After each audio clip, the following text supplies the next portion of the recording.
السلام علیکم۔ ایک دفعہ ایک مل کے مالک کو جو بہت غصے والا اور مغرور مشہور تھا، وہ کم گو تھا۔ جب بھی بات کرتا یا تو ڈانٹ پلانے کے لیے یا پھر ضروری معلومات مہیا کرنے کے لیے۔ سب مزدور اس سے بات کرتے گھبراتے۔ ایک نیا مزدور مل میں آیا۔ اس نے جب مالک کے بارے میں باتیں سنی تو اس سے نہ رہا گیا۔ اس نے اپنے ساتھیوں سے کہا، ہمیں مالک سے دوری نہیں بنا کر رکھنی چاہیے۔ ممکن ہے کہ اس کی طبیعت میں ہنسی مذاق شامل نہ ہو۔ اس مزدور کے بیٹے کی سالگرہ تھی۔ اس مزدور نے اپنے بیٹے کی سالگرہ پر مالک کو بھی بلایا، وہ نہیں آیا۔ دوسرے دن مزدور نے مالک کے پاس جا کر بہت خوش اخلاقی سے کہا، سر، آپ کل میرے بچے کی سالگرہ پر نہیں آئے، میں آپ کے لیے کچھ لایا ہوں، کیا میں آپ کو وہ دے سکتا ہوں؟ مالک نے سنجیدگی سے اس مزدور کو دیکھا اور بولا، مجھے کسی چیز کی ضرورت نہیں، اگر تمہیں کچھ چاہیے تو بولو۔ مزدور نے مالک کی طرف مسکرا کر دیکھا اور بولا، آپ اگر ویسا کر دیں جو میں چاہتا ہوں تو یہی میرے بیٹے کی سالگرہ کا تحفہ ہوگا۔ مالک کو حیرت ہوئی۔ اس نے مزدور سے پوچھا، تم مجھے کیا دینا چاہتے ہو اور مجھ سے کیا کروانا چاہتے ہو؟ مزدور نے 2 سفید رنگ کے ربن نکال کر مالک کو دیکھا۔ مالک نے پوچھا، یہ کیا ہیں؟ مزدور نے کہا، یہ مجھے کبھی کسی نے دیے تھے جب میں دوسروں سے دور دور رہتا تھا۔ دینے والے نے کہا تھا، یہ ایک تمہارے لیے ہے کیونکہ تم ایسے انسان ہو جو میری زندگی میں بہت اہمیت رکھتے ہو۔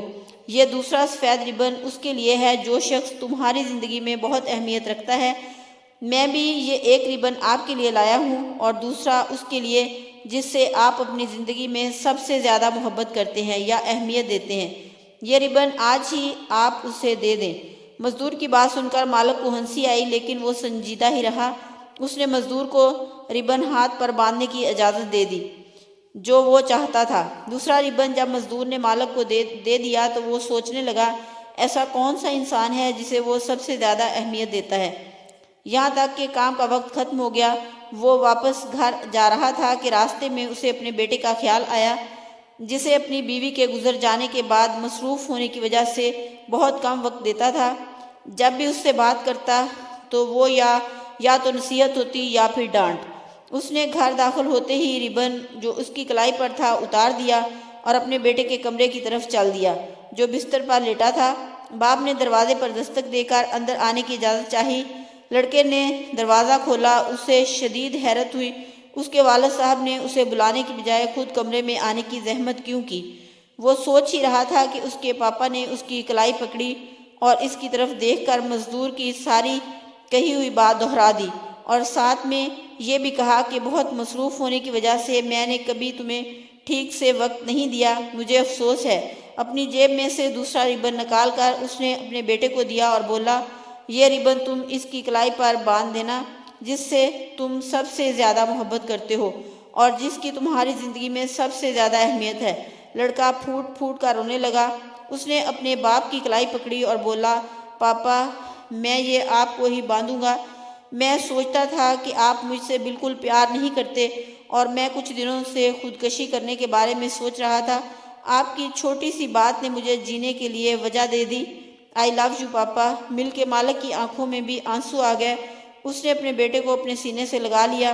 دوسرے دن جب وہ مل میں گیا تو اس نے اس مزدور کو بلایا جس نے اسے ربن دیا تھا۔ جیسے ہی مزدور کمرے میں داخل ہوا تو مالک کے چہرے پر مسکراہٹ آ گئی۔ مزدور نے مالک کے چہرے پر مسکراہٹ دیکھی تو وہ بھی مسکرا دیا۔ مالک نے اس مزدور سے پوچھا کہ تمہیں مجھے ربن دینے کی کیا سوجی؟ مزدور نے مسکرا کر مالک کی طرف دیکھا اور بولا، میں نے ایک کتاب میں پڑھا تھا، جب میں نے آپ کے چہرے کی سختی دیکھی تو سمجھ گیا سالوں سے آپ نے کسی سے محبت کا اظہار نہیں کیا اور نہ ہی کسی نے آپ سے محبت کا اظہار کیا ہے۔